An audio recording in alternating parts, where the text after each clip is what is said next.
to arrive early, and one guy walks in, and I said, can we have your name, please? Oh, you remember? And he went, no, I can have your name, please. He said, Bob Pearson. And I said, are you Bob Pearson, the consultant? And he said, yes. He said, who are you? I said, well, I'm with Spectrum Radio. Oh, yes, he said, heard of you guys. I said, well, can we have a conference? Can we talk about it? So he said, well, after this conference, after this meeting, so we went into the meeting, and I'm sitting there thinking, fucking hell, it's incredible. I mean, it's divine. That's a divine moment, isn't it? When you go looking for somebody, and poof, turns out he lives in Bristol. So we sat there, and when the meeting was over, he said to me, come back to my place for a cup of tea. So we went back to his place for a cup of tea, and we explained where we were at and told him about ourselves and how we'd started out, etc., etc., etc. And I said to him, would you represent us? Would you help us with the application? Well, he's a consultant, so I didn't even think about money. So he said, well, yes, he said, but it's going to cost. I said, oh, shit. As it was, we were financing everything ourselves at that stage because all the grant money was gone.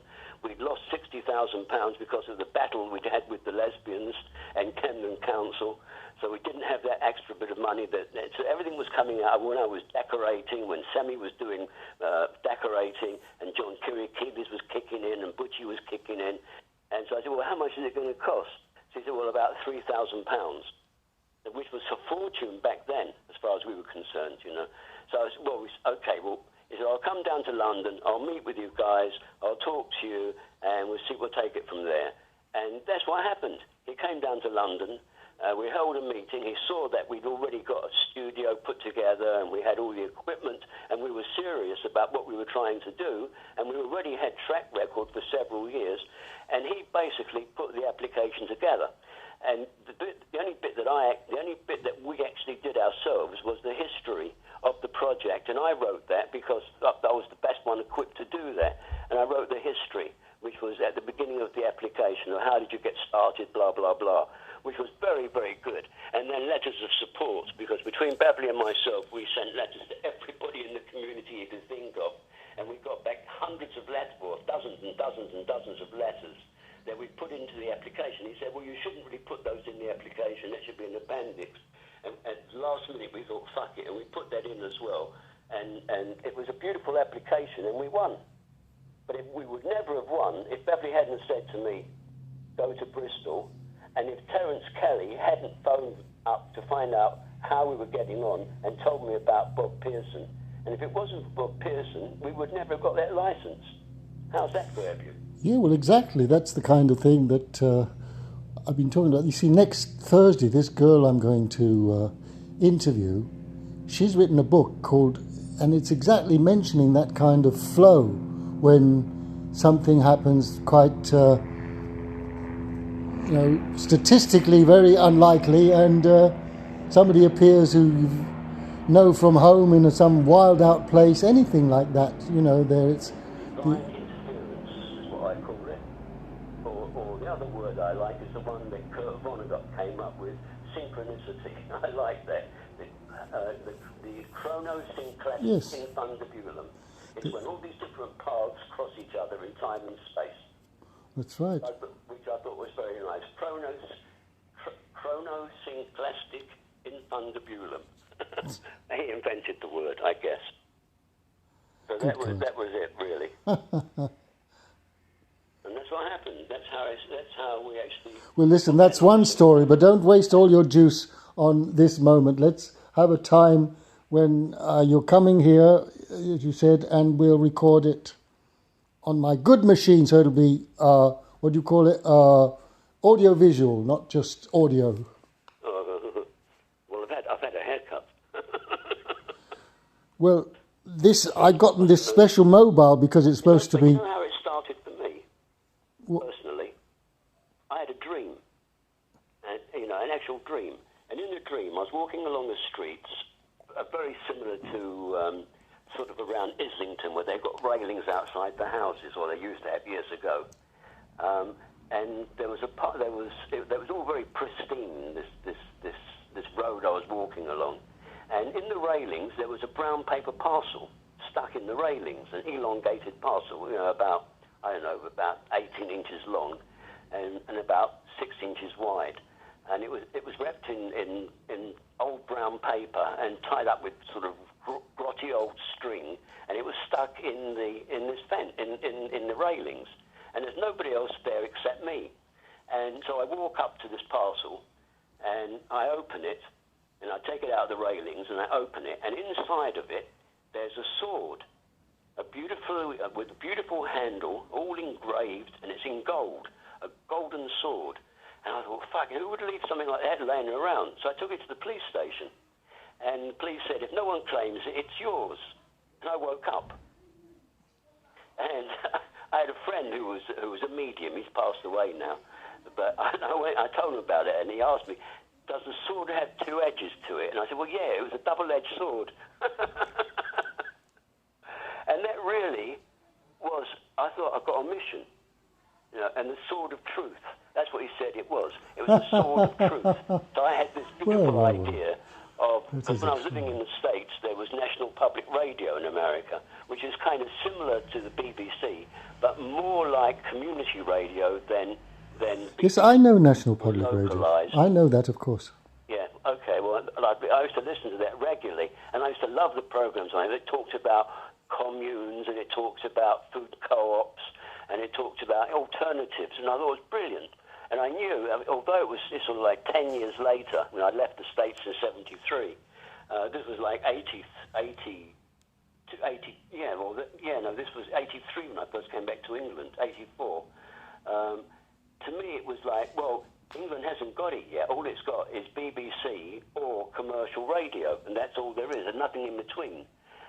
So, you know, I said to Beverly, you know, she asked me when I first met her, you know, what do you do for a living? I said, well, I haven't got anything going on at the moment, so I'm just doing a bit of decorating to keep paying the rent.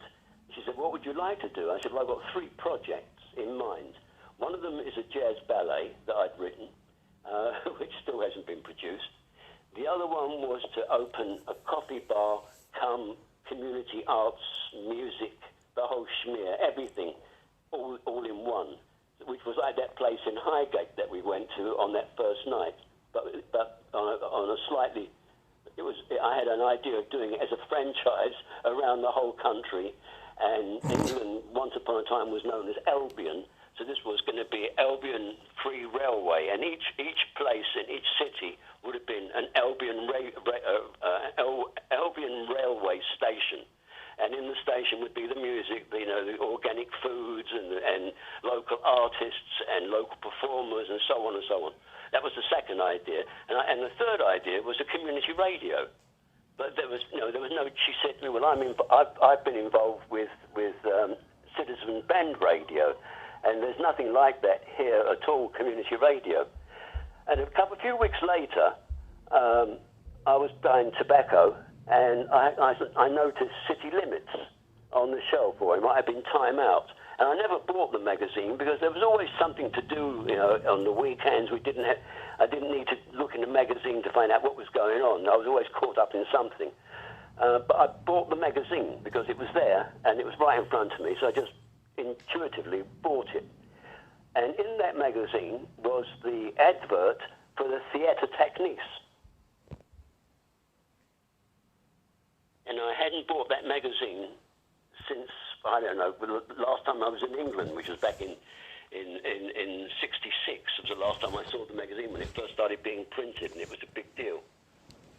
And I bought it, and it pumped in there a forthcoming diary of local things, and I'm just reading through it, not looking for anything particular, and then suddenly, bang, was that meeting at Theatre Techniques.